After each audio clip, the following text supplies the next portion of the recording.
گرمیوں کی ایک دوپہر سارا جو 7 سال کی ایک پیاری سی بچی تھی کھڑکی کے پاس بیٹھی پانی پی رہی تھی۔ باہر سورج ایک سنہری گولے کی طرح چمک رہا تھا۔ سارا کی آنکھوں میں چمک اور اس کے گھنگریالے بال تھے۔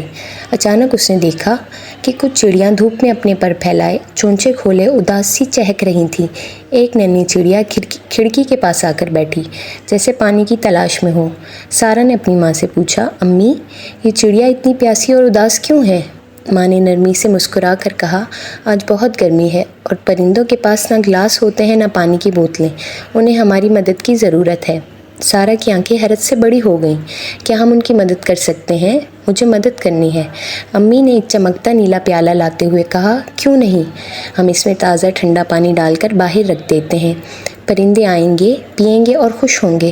سارا نے خوش ہو کر پانی بھرا اور اس میں گلاب کی پتیاں ڈال دیں اور ہنستے ہوئے کہا، یہ تو جادوئی پیالہ لگے گا۔ دونوں ماں بیٹی نے پیالہ کھڑکی میں رکھ دیا۔ تھوڑی دیر بعد ایک ننھی چڑیا آئی، چونچ سے پانی پیا، پھر اپنے پر ہلائے جیسے پانی میں نہا رہی ہو۔ سارا نے تالیاں بجائیں، امی دیکھیں وہ مزے کر رہی ہے۔ جلد ہی اور پرندے آ گئے۔ ایک سبز طوطا اور بہت سے رنگ برنگے پرندے اڑ رہے تھے۔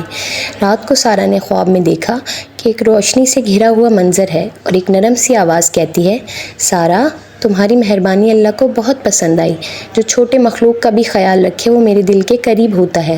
سارا ہنستے مسکراتے جاگی، دل میں خوشی اور سکون تھا۔ اب وہ روز نیلے پیالے میں پانی بھرتی، پرندوں کو بلاتی اور بولتی، آؤ پیاری چڑیو پانی پی لو، گرمی میں خوشی سے جی لو۔